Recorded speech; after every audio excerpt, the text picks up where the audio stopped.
السلام الله عليكم ورحمة الله تعالى وبركاته وعنو وناكسن إذا هانتين باه داوديال غور كستا iyo goob kasta aad naga daawanaysaan halkani waa Daruush TV waxa khadka si toos ah ugu jira Mubarak Maxamed Warsame Colonel Mubarak Maxamed Warsame oo ku magac dheer Jiqda Mubarak ku soo dhawow taliye marka hore Daruush TV Daruush TV wa salaamaya ugaas Daruush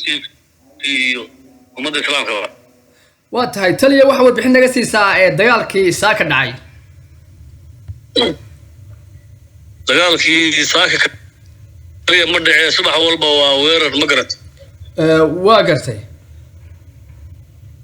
هاد ويريهين قريهم بكاريين معناها قريهم بكاريين تانجية يكون ثانية مراتين وحكا واي كاريين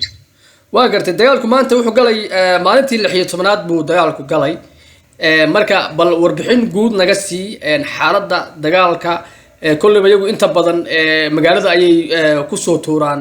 madaafiic iyo hoobiyaal marka bal xaalad guud bal inta ku sugnaydeen meesha iyo dagaaladii qabsaday iyo saaki waliba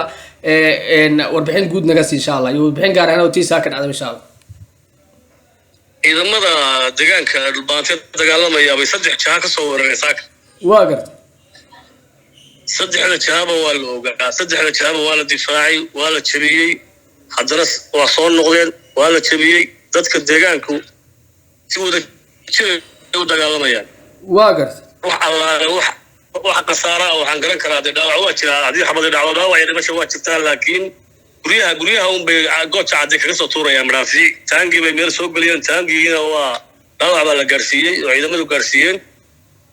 waa laabtay waa gartay marka inta badan calaamadaha lagu sheego ay kamid tahay marka inta badan la jibiyo ayay xanaaqa kula dhacaan magaalada taas ma sax ba calaamadahaasi waxa weeye waa dad guryaha la diriraya macnaha magaalada guryaha bay ku soo tuurayaan maraafiic inay burburiyaan kaliya ma qorshe kale inay ma jirto afantari aad arkaysaa afantari haddii la arko waa la cunaa waa wax khasaaro badan baa gaaraya saaka khasaaraha afantarigooda gaaray waa ogyihiin iyaguna waa ogyihiin anana waa ognahay innagana khasaara kooban baa jira waa dhaawac baa jira iyo xoogaa dhimasho ah oo midhada oo la tilkoobayo laakiin dadka deegaanku waa dad dhimashada warraba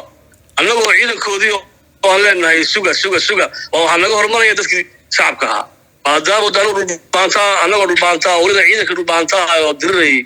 waa dumarkii iyo maatadii iyo dhammaan dadkani waa dad ay ka go-an tahay inay dagaalmaan waa gartay taliya marka kuleyba arrimana waa arrimo ciidan oo dee kuma weydiinayo qorshihiina